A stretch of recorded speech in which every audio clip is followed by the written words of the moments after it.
Il domine le monde pendant tous ces siècles. La vérité est étouffée. La foi de l'Église devient quelque chose de totalement ridicule. La foi de l'Église se limite alors à simplement un exercice où on va à l'Église chaque dimanche, prier et rentrer à la maison. Mais la foi elle-même n'est plus quelque chose qui gouverne, qui dirige le monde comme elle est dirigée avant le XVe siècle. Dieu est grand, Dieu est bon. Les choses évoluent, la technologie avance. La manière de faire des recherches par rapport à comment mesurer, comment voir à l'œil nu, comment essayer un peu de percevoir comment les choses dans ce monde, ces technologies évoluent avec le temps.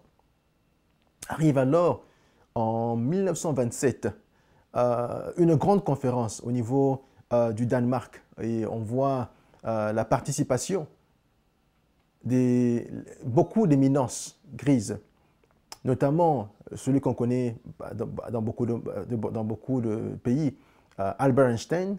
On voit aussi un autre homme qui est moins connu, mais néanmoins un homme qui a beaucoup marqué le monde de la science du nom de Niels Bohr, à moins que le nom m'échappe. Je crois que c'est N-I-E-L, et puis je crois que son nom est écrit B-O-H-R. C'est un homme justement qui s'est tenu debout à la conférence de Copenhague en 1927.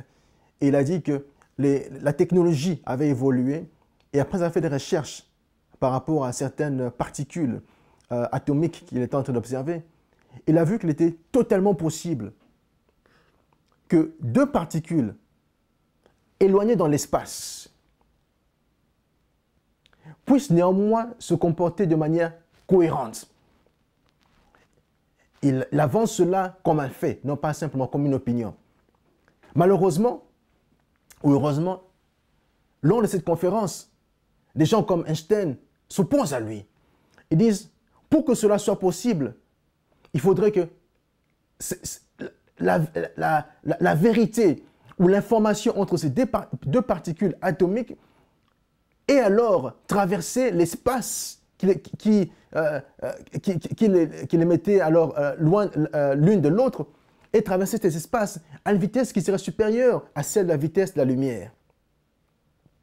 Niels Bohr a néanmoins tenu ferme par rapport à ses convictions, par rapport à ses découvertes. Il a dit qu'il était tout à fait possible que cela soit faisable. Alors, il y a eu un grand débat. Le débat, on appelle ça aujourd'hui le débat de Copenhague, où évidemment, il y a eu ceux qui étaient en faveur de la position de Niels Bohr et puis ceux, évidemment, qui soutenaient la position de Albert Einstein. Et les débats ont continué. Néanmoins, à la fin des débats, il y a eu l'émergence de ce qu'on appelle dans le monde des sciences quantum physique, la physique quantum, où justement on parle des choses qui se passent au niveau atomique et qui font que qui échappaient un peu aux sciences classiques au sens de Newton, des choses qui se passent et qui défient l'entendement tel qu'on le connaissait avant cette grande conférence de 1927. Beaucoup de choses ont été dites par rapport à cela. Je ne tiens pas du tout à m'appesantir sur là-dessus parce que, évidemment, ce n'est pas là l'objet de notre émission ce soir, qui est la position de la foi. Mais pourquoi j'ai pris ça comme tremplin pour commencer l'émission? Parce que l'une des choses, l'une des vérités fondamentales sur laquelle se repose ce nouveau courant de pensée, qui est celle de la physique quantum, est qu'il est tout à fait possible pour deux particules dans le monde qui seraient à l'œil nu invisibles de communiquer sans qu'il y ait entre elles plutôt une force qui permette que l'information puisse circuler au niveau A, au niveau B. C'est quelque chose qui m'a alors vraiment bouleversé. Bouleversé pourquoi? Parce que, en fait, la science qui voulait faire taire la foi au niveau de l'Église, la science qui voulait ridiculiser la foi au niveau de l'Église, a commencé non seulement à se contredire, mais aussi à démontrer les choses que les croyants avaient dit, avaient professé bien avant la science. Quelles étaient ces choses? Il est tout à fait possible, il est tout à fait possible, dans le monde invisible, de voir l'information, de voir les choses changer, sans pour autant qu'il y ait eu entre elles une possibilité d'échanger l'information qu'on pourrait voir à l'œil nu. Un exemple bien simple. Noé, il termine la construction de son arche. Il est sur le point d'embarquer. Il est sur le point de commencer la mission que Dieu lui a confiée. De prendre dans son arche une paire de chaque animal et d'amener ça dans son arche jusqu'à ce que les choses pourraient se stabiliser. Lorsque ces animaux sont sur le point de venir à la rencontre de Noé, les théologiens avancent qu'ils ont fait cela à la vitesse de l'esprit.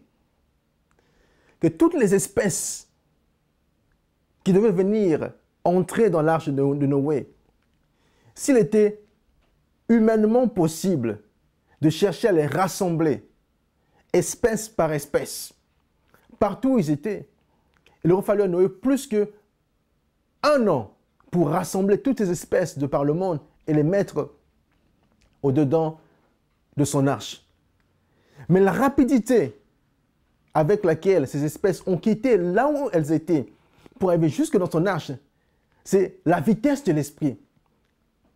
Dans la théologie, on appelle ça traverser l'information à la vitesse de l'esprit. C'est-à-dire qu'une vitesse qui est supérieure à celle de la vitesse de la lumière, à laquelle faisait référence Albert Einstein. Le monde invisible, il est beaucoup plus compliqué que le monde visible tel que nous le connaissons. Le monde invisible est beaucoup plus compliqué, beaucoup plus complexe que le monde visible tel que nous le connaissons. Celui qui ne saisit pas encore cette réalité simple n'aura pas du tout la possibilité de pouvoir alors monter dans la dimension de la foi que Dieu lui demande d'accéder. Parce que c'est une vérité fondamentale. Noé l'a compris et c'est la raison pour laquelle la mission que Dieu lui confia a pu alors avancer à cette vitesse-là. Mais pourquoi je commençais par l'exemple des scientifiques? Pourquoi j'ai commencé à parler de John Locke? Pourquoi est-ce que j'ai commencé à parler de Descartes? Pourquoi j'ai commencé à parler de Galiléo? De Galilée plutôt, en français. Pourquoi j'ai aussi commencé à parler de Frédéric Taylor? Pourquoi j'ai commencé à parler du débat de Copenhague? Et pourquoi là je prends l'exemple de l'arche de Noé et la vitesse qui serait supérieure à celle de la lumière, la vitesse de l'esprit? Parce que la position de la foi demande à ce qu'un chrétien puisse non seulement comprendre ce que la parole de Dieu lui révèle, mais aussi comprendre qu'il existe un monde invisible tout autour de lui. Et ce monde invisible tout autour de lui est une réalité qu'il ne faut pas du tout minimiser.